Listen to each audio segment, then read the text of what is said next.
The right nutrition can make a huge difference to your brain power, and so can dabbling in nootropics and even TDCS, as long as you're careful with it. Then there's the importance of using natural brain training by stimulating yourself with lots of new experiences and challenges. But despite all this, there is still one alternative method that is far more effective when it comes to giving you an immediate boost in your cognitive function, productivity, and pretty much every aspect of your brain power. And that is to sleep more. If you're not getting the best night's sleep possible, then you're not performing at your best. It's that simple.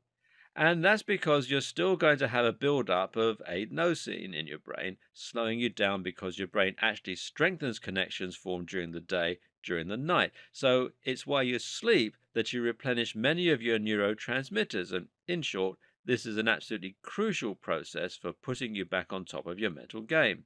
Skip it, and you can expect to feel sluggish, slow, forgetful, and quite possibly even depressed. Most people overlook this absolutely crucial factor, though, and will continue to abuse their sleep, trying to work longer hours or wake up earlier. In the long run, this will be guaranteed to damage your productivity and your brain power. So, get to sleep. If you want to improve your sleep and thereby wake up refreshed and better able to focus on what you're doing, then follow these tips. Having a hot bath right before bed is a fantastic way to encourage sleep. This will help to relax your muscles, which makes it a lot easier to sleep. Furthermore, though, it will also help you to produce more sleep related hormones and neurotransmitters, and even to better regulate your temperature throughout the night, which also improves your ability to nap. Another important tip is to go to bed at the same time every night. Our bodies love routine because they're based largely on rhythms. Our sleep rhythm is called the circadian rhythm, and it's based not only on what time we wake up and go to bed, but also on external cues such as the sun and the weather. If you go to bed at the same time every day, your body will start to find its natural rhythm so that it's ready to sleep when you are and not before. You can also help this process by giving yourself a daylight lamp.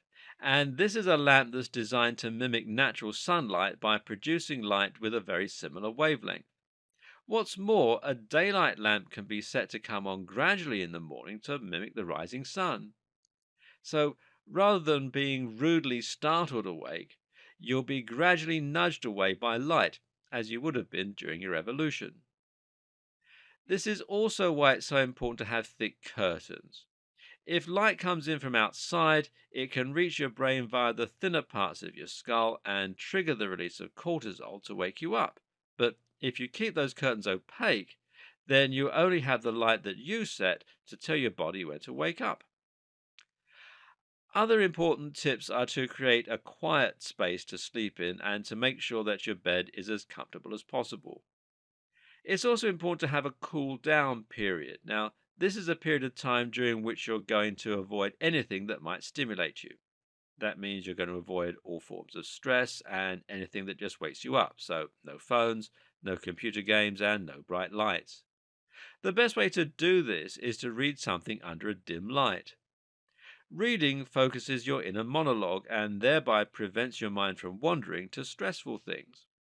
Meanwhile, concentrating on the text will make your eyes heavy, which also makes it easier to drift off, and a lot harder not to.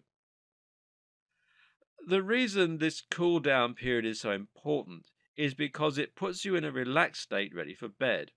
This means you'll have more inhibitory neurotransmitters and fewer excitatory ones.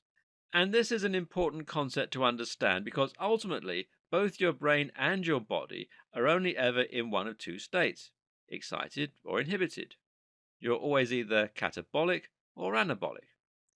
Throughout the day, we switch from being alert and ready to go to ready for bed and sleepy.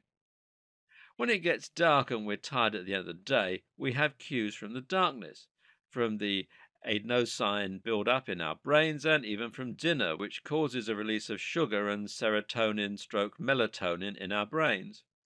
Together, all this slows down our heart rate and breathing, reduces brain activity, and puts us in a creative and chilled mental state. In the morning, though, Bright light causes a flood of cortisol and nitric oxide in the brain, which boosts us up. Heading to work causes an influx of noise and bright lights to find their way into our brain and stimulate even more adrenaline and norepinephrine to wake us up further. Then comes the coffee for some more cortisol and dopamine, and the work for tons of each.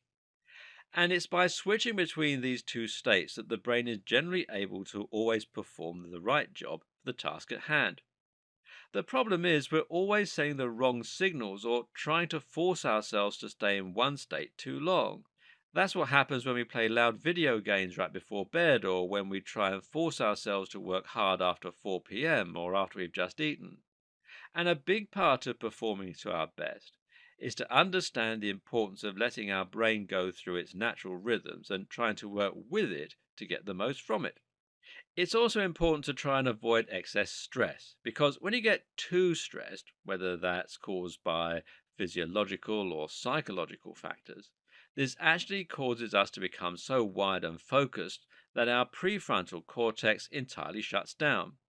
This is a state called temporo hypofrontality. While this can be a good thing sometimes during sports, it's actually the last thing you want during a conversation or when you're trying to be creative. CBT teaches us a lot of techniques we can use in order to overcome stress and put ourselves into the correct mental state for the job. These include visualization techniques as well as challenging thoughts that might not be particularly effective.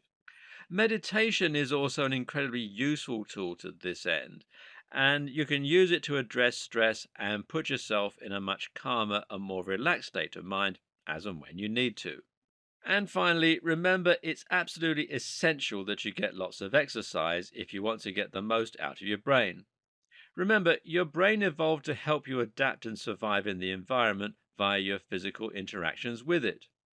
The vast majority of your brain is dedicated to moving your body. So, if you want to encourage plasticity, then there are few things better than learning a new dance or a martial art.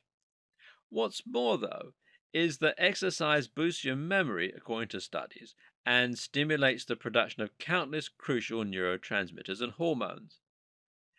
Even beyond this, exercise is important to improve your circulation so that you might get some more oxygen to your brain.